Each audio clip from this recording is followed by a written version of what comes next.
Bicikleta e kuqe.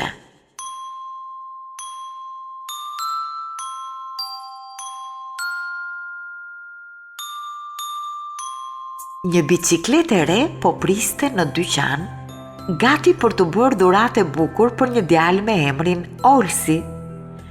Prindrit e Olsit e kishin parë dhe kishin vendosur t'i plotësonin atij dëshirën pikërisht me rastin e ditëlindjes. Ata e blen bicikletën dhe kur Olsi u zgjua nga gjumi, i than: "Shko të shikosh se dikush po të pret në korridor." Olsi i çuditur vrapoi dhe kur u gjend në korridor, filloi të thëriste i gëzuar: Një bicikletë e bukur për mua!"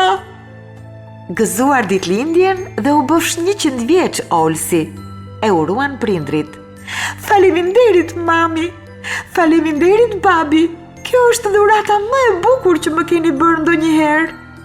Dua të bëj një xhiro tani," tha Olsi i paduruar. "Prit Olsi, ti nuk e ngrën akoma mëngjesin," tha mami dhe të tre u ulën në tavolinë. Buka me gjalp dhe gota e qumshtit mbaruan më shpejt se çdo ditë tjetër, sepse Olsi mezi priste që të bënte një xhiro me bicikletën e kuqe. Ai lau duart dhe buzët, veshi pantallonat e bukura dhe një këmishë të bardhë dhe u kthye në dhomë duke thënë: "Mami, babi do të dalim, se unë dua të mësoj të ngas bicikletën." Prindrit e Olsit buzëqeshën. Olsi u çudit. "Olsi, a nuk mendon se veshja jote nuk shkon fare me këtë bicikletë?" Olsi nuk po kuptonte gjë. Atëherë mami filloi të shpjegonte. Kur bëhet xhiro me bicikletë, vishen tuta dhe një bluzë e lirshme, që mos të pengojnë, sepse trupi duhet të jetë i lirë, këmbët do të lëvizin dhe duart duhet i mbash fort tek timoni.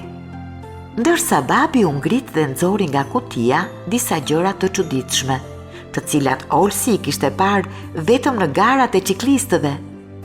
"Përveç rrobave, duhet patjetër të vësh këto kokore që të ruan kokën dhe këto gjunjëza që të ruajnë gjunjët dhe bryllat," i tha babi Olsit. Por djalit nuk i pëlqyen as pak fjalët e babit. "Unë kështu do të ngjaj i shëmtuar, o babi." "E rëndësishme është që të jesh i siguruar," shtoi mami. Por Olsi vazhdoi të këmbgulte se nuk i pëlqente as pak të vinte kokore dhe as gjunjëza.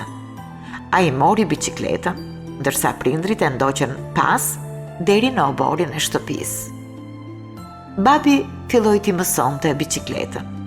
2 xhirot e para, ai e mbante Olsin, derisa ai u ndje mirë dhe i tha babit: "Më lësho, babi, se tani e mësova. Më lësho."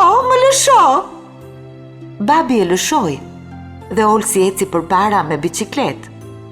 Pikërisht kur filloi të lëvizte më shpejt këmbët, një gur i vogël i doli para dhe bicikleta u pengua.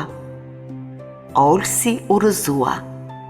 Prindrit vrapuan drejt Olsit që tani po qante dhe panë se nga gjuri po i rriste gjak, ndërsa në kokë po i dilte një xhungë e madhe dhe e kuqe.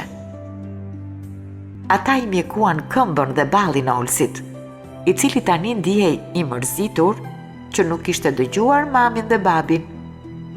Ditët kaluan dhe plagët u shëruan.